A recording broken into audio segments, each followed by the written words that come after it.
بسم اللہ الرحمن الرحیم۔ السلام علیکم اسٹوڈنٹس، آج میں آپ کو اردو کے لیکچر نمبر 33 میں اپنا نیا سبق مثبت سوچ پڑھاؤں گی، جو کہ آپ کی کتاب کے صفحہ نمبر 65 یعنی 65 پر موجود ہے۔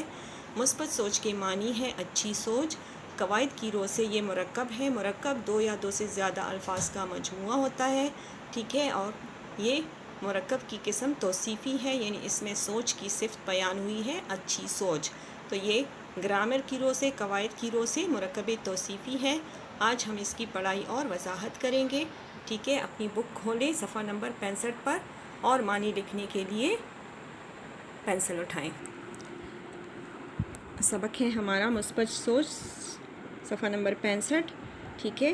اس سبق میں یاسر ایک طالب علم ہوتا ہے جو کہ اسکول جاتا ہے، اور اسکول جانے کے دوران راستے میں، اسکول کے اندر، اسکول سے آتے ہوئے اس کو جن مشکلات کا سامنا کرنا پڑا، جن منفی افعال کا، منفی کاموں کا جو سامنا کرنا پڑا، اس کے بارے میں جو اس نے اچھی سوچ سوچی کہ اگر سب کی سوچ اس طرح اچھی ہو جائے، مثبت ہو جائے، تو معاشرے سے بہت سی برائیاں اور بہت سی خرابیاں جو ہیں وہ دور ہو سکتی ہیں، ٹھیک ہے۔ یاسر اسکول جانے کے لیے بس اسٹاپ پر کھڑا تھا۔ بس اسٹاپ پر بہت بھیڑ تھی، رش، اور وہ سوچ رہا تھا کہ آج پھر اسکول سے دیر ہو جائے گی۔ اس سے پہلے دو بسیں آئیں، یہ دیکھیں بس مؤنث ہے تو اس کے ساتھ فعل ناقص آئیں جو ہے، یہ اس کا جو ہے تو یہ بھی جمع مؤنث میں ہی آئے گا، مگر وہ کھچا کچ بری ہوئی تھی۔ کھچا کچ بری ہوئی، خوب بری ہوئی تھی۔ یاسر نے چڑھنے کی کوشش کی تھی، لیکن لوگوں کی دھکم پیل کی وجہ سے نہ چڑھ سکا۔ دھکم پیل، دھکے دینا۔ اس سے پہلے بھی وہ بس اسٹاپ پہ کھڑا تھا، بس کا انتظار کر رہا تھا۔ دو بسیں آئیں لیکن بہت زیادہ رش تھا۔ یاسر نے چڑھنے کی کوشش کی، لیکن دوسرے لوگوں نے اس کو دھکے دیے اور وہ پیچھے ہو گیا اور نہ چڑھ سکا۔ آخر تو اس نے سوچا کہ آج مجھے پھر اسکول سے دیر ہو جائے گی، لوگوں کی اس بدنظمی کی وجہ سے۔ آخر بہت دیر کے بعد دور سے ایک بس آتی دکھائی دی۔ یاسر تیار ہو رہا تھا کہ اس بار ضرور گھس جاؤں گا یعنی اندر جاؤں گا، چڑھ جاؤں گا بس میں۔ اس نے دیکھا کہ دور سے بس آ رہی ہے۔ بس جیسی ہی آ کر رکی، ایک جمع غفیر اس پر ٹوٹ پڑا۔ جمع غفیر، بڑی بھیڑ، رش۔ ٹوٹ پڑنا، اس کا مطلب کیا ہے؟ یہ محاورہ ہے اور اس کے معنی ہے حملہ کرنا، ٹھیک ہے، حملہ کرنا یا چڑھ دوڑنا۔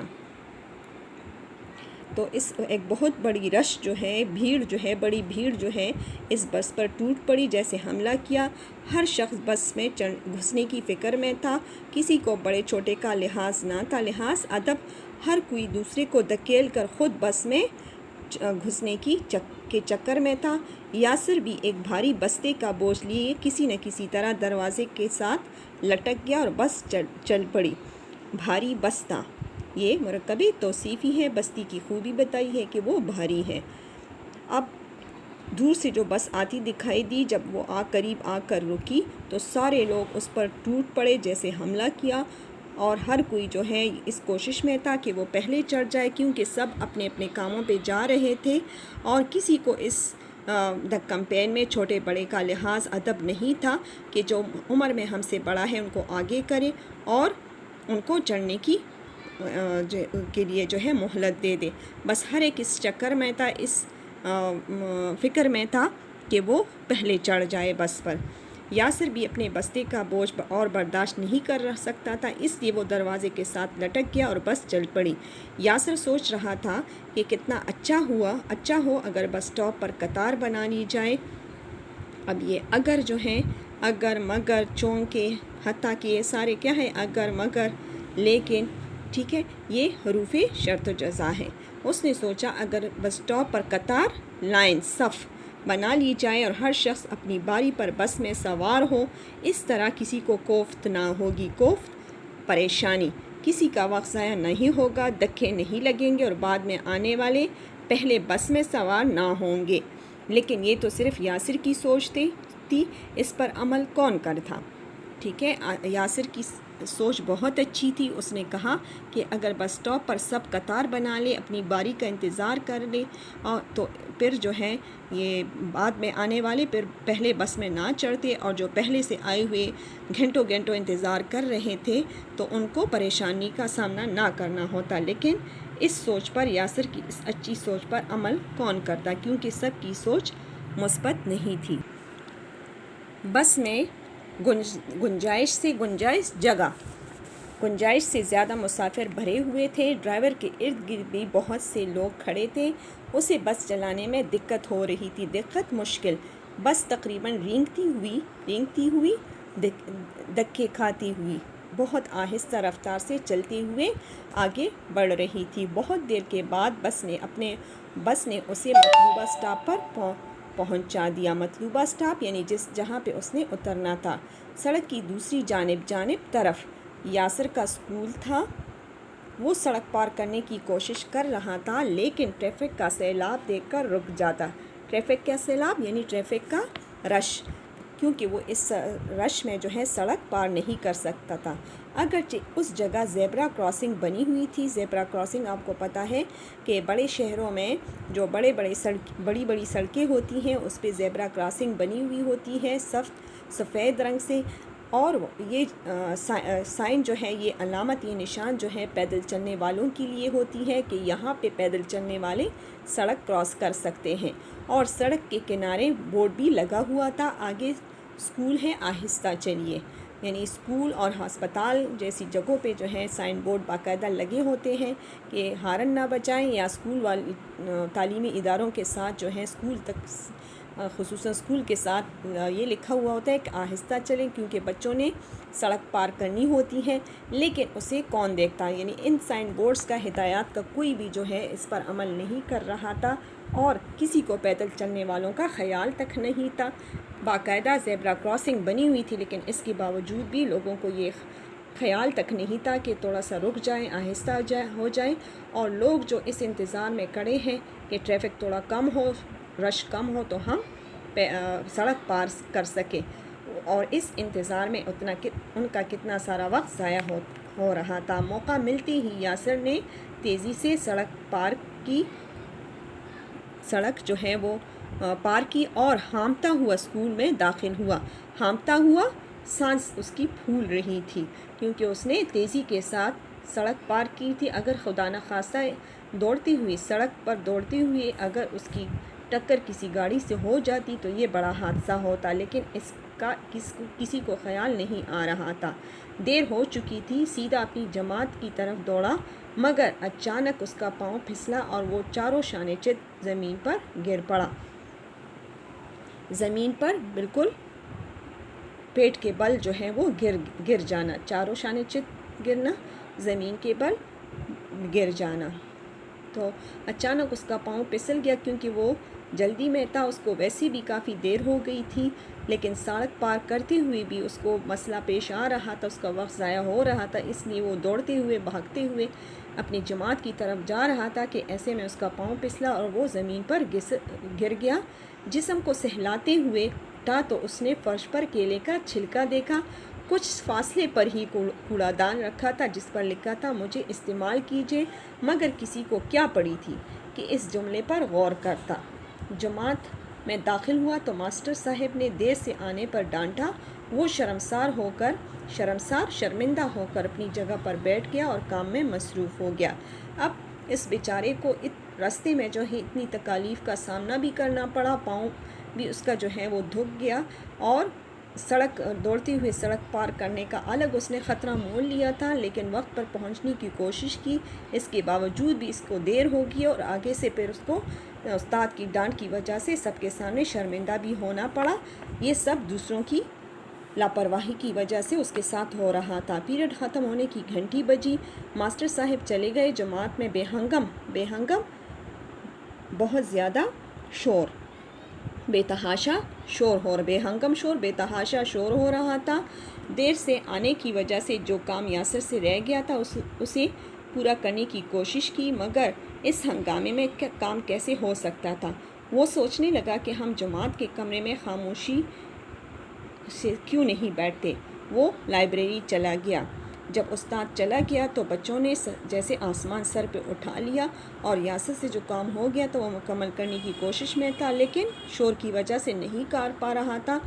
تو اس نے سوچا کہ آخر ہم کلاس میں خاموشی سے کیوں نہیں بیٹھ سکتے، لیکن یہ اس کی اپنی سوچ تھی، دوسرے نہیں سوچ رہے۔ وہ لائبریری چلا گیا، یہاں بھی طالب علم باتیں کر رہے تھے، حالانکہ لائبریری کے وسط میں درمیان میں رکھی ہوئی میز پر جو ہے یہ مرکبے جاری ہے، ایک چھوٹی سی تختی پر لکھا تھا باتیں کرنا منع ہے۔ اب لائبریری جو ہے ایک ایسی جگہ ہے جہاں پہ صرف اور صرف مطالعہ کیا جاتا ہے، جس کا اصول یہی ہے کہ اس جگہ پر لائبریری میں باتیں نہیں کرنی ہوتی، لیکن پھر بھی یہاں پہ لوگ باتیں کر رہے تھے۔ تو یاسر تنگ آ کر لائبریری سے نکل گیا، اسے پیاس لگی تھی۔ کولر کے پاس پہنچا تو ہر طالب علم پہلے پانی پینے کی کوشش میں کولر پر گرا جا رہا تھا۔ بڑی مشکل سے گلاس یاسر کے ہاتھ لگا تو پانی پینا اس کے لیے مشکل ہو گیا، کیونکہ چھینا جھپٹی کی وجہ سے آدھا پانی اس کے کپڑوں پر گر گیا۔ یعنی بچے جو ایک دوسرے سے کو دھکے دے رہے تھے اور ایک دوسرے سے گلاس چھین رہے تھے، تو اس چھینا جھپٹی میں پانی جو ہے اس کے کپڑوں پر گر گیا اور وہ گیلا ہو گیا، نہ وہ پانی پی سکا صحیح طریقے سے، اور الگ اس کے کپڑے بھی گیلے ہو گئے۔ کپڑے جھاڑتا ہوا وہ اس بھیڑ سے نکلا۔ اگلے پیریڈ کی گھنٹی بجی اور وہ جماعت کے کمرے میں آ گیا، اور اس طرح وہ اپنا کام مکمل نہیں کر سکا۔ 1:30 بجے چھٹی کی گھنٹی بجی تو سب بچے دروازے کی طرف لپکے بھاگے، جیسے ان سب کو قید سے رہائی ملی ہوں۔ جس طرح ایک قیدی جو ہے کئی سالوں تک جو ہے وہ جیل میں قید رہا ہو، اور جب اس کی رہائی ملتی ہے تو وہ بھاگ کر جو ہے جیل کے دروازے سے نکلتا ہے، تو بالکل اسی طرح بچے جو ہے گیٹ کے دروازے کی طرف بھاگ رہے تھے، جیسے یہ چند گھنٹے انہوں نے قید میں گزارے ہوں۔ سب نے دروازے پر ہلہ بول دیا۔ ہلہ بول دینا، حملہ کر دینا، یہ محاورہ ہے۔ کوئی کسی کا پاؤں کچل رہا تھا تو کوئی کسی کے کپڑے کھینچ رہا تھا۔ گیٹ کے پاس ہی ایک تختی پر لکھا تھا، پڑھ لکھ کر مہذب کہلاؤ۔ یعنی اسکول ایک ایسا ادارہ ہوتا ہے جہاں پہ بچے جو ہیں وہ پڑھتے ہیں اور مہذب بنتے ہیں، با اخلاق بنتے ہیں، لیکن یہاں پہ کوئی بھی اس بات کا جو ہے عملاً مظاہرہ نہیں کر رہا تھا، اپنے ہر عمل سے جو ہے وہ یہ ثابت کر رہا تھا کہ یہاں پہ کوئی قاعدہ قانون نہیں ہے، بلکہ ہر جگہ یاسر جو ہے بد نظمی دیکھ رہا تھا۔ پیدل چلنے والے بچ کر سڑک کے کنارے چل رہے تھے، اس لیے کہ فٹ پاتھ پر لوگوں نے ٹھیلے لگا رکھے تھے یا دکانیں سجا لی تھیں۔ گاڑیاں نکلنے کے لیے مجبوراً ہارن بجا رہی تھی۔ سامنے سڑک کے کنارے ہسپتال تھا، اور اس کے ساتھ ہی بورڈ پر ہارن بجانا منع ہے کا نشان جو ہے وہ بنا ہوا تھا۔ سڑک کی دوسری جانب کوڑے کا ڈھیر تھا، جس کی بدبو پوری فضا کو متاثر کر رہی تھی۔ اب جب وہ اسکول کے گیٹ سے باہر نکلا تو فٹ پاتھ پر چلنے کے لیے جگہ ہی نہیں تھی، کیونکہ دکانداروں نے ایک تو اپنی دکانیں باہر نکالی ہوئی تھی اپنی حدود سے، یا پھر ٹھیلے والوں نے فٹ پاتھ پر اپنے ٹھیلے لگا رکھے تھے، اس لیے گاڑیوں کے نکلنے کے لیے جگہ نہیں تھی، اور وہ مجبوراً ہارن بجا رہے تھے، حالانکہ سامنے ہسپتال تھا اور یہ لکھا ہوا تھا کہ ہارن بجانا منع ہے۔ اور اسی طرح دوسری جانب کوڑے کا ڈھیر جو ہے وہ لگا ہوا تھا، یعنی صفائی کا کوئی انتظام نظر نہیں آ رہا تھا۔ یاسر گھر پہنچا، کھانا کھانے سے فارغ ہو کر سو گیا۔ سپہر کے وقت اس کی امی نے اسے ایک قریبی بینک میں بل جمع کرانے کے لیے بھیجا۔ بینک کی کھڑکی کے سامنے ایک لمبی قطار تھی۔ یاسر قطار کے آخر میں کھڑا ہو گیا۔ وقت گزرتا گیا مگر قطار وہی کی وہی تھی، یعنی کم ہونے کا نام ہی نہیں لے رہی تھی، اس لیے کہ لوگ بعد میں آ کر بھی قطار میں گھسے جا رہے تھے اور اپنی باری کا انتظار نہیں کر رہے تھے۔ ان میں اتنی تمیز نہیں تھی کہ وہ بعد میں آئے ہیں تو قطار کے آخر میں کھڑے ہو جائیں، بلکہ وہ قطار کے اندر ہی گھس جاتے تھے، اور اس طرح یاسر کی باری آ ہی نہیں رہی تھی۔ اگر اس دوران کوئی اعتراض کرتا تو لڑنے جھگڑنے پر اتر آتے۔ آخر 1 گھنٹے کے بعد یاسر کی باری آئی تو بل جمع کرنے والا شخص اٹھ کھڑا ہوا اور اپنے ساتھیوں کے ساتھ چائے پینے میں مصروف ہو گیا۔ یاسر کو یہ دیکھ کر بہت غصہ آیا، کیونکہ باہر درجنوں افراد کھڑے تھے، لیکن وہ شخص چائے پینے کے بعد گپ شپ میں مصروف تھا۔ اسے دوسروں کے وقت کا کوئی احساس نہیں تھا۔ یاسر سوچنے لگا کہ اکثر لوگ وقت کی قدر نہیں کرتے۔ اگر وہ شخص اپنا 1 منٹ ضائع کر رہا تھا تو باہر کھڑے درجنوں لوگوں کی درجنوں منٹ ضائع ہو رہے ہیں، لیکن اسے وقت کی اس اجتماعی ضیاع کا کوئی افسوس نہیں ہو رہا تھا۔ اجتماعی ضیاع یعنی سب کا جزوی طور پر سب کا وہ وقت ضائع ہونا۔ پھر جب یاسر کی 1 گھنٹے کے بعد باری آئی تو پھر وہ شخص جو بل جمع کرا رہا تھا وہ چائے پینے کے لیے اٹھ گیا، لیکن چائے پینے کے بعد وہ گپ شپ میں مصروف ہو گیا اور اس کو یہ احساس ہی نہیں تھا کہ نہ وہ صرف اپنا وقت ضائع کر رہا ہے بلکہ باہر جو اتنے سارے لوگ کھڑے ہیں ان کا بھی بہت سارا وقت وہ ضائع کر رہا ہے، لیکن اس کو اس مجموعی وقت ضائع کرنے کا کوئی افسوس ہی نہیں تھا۔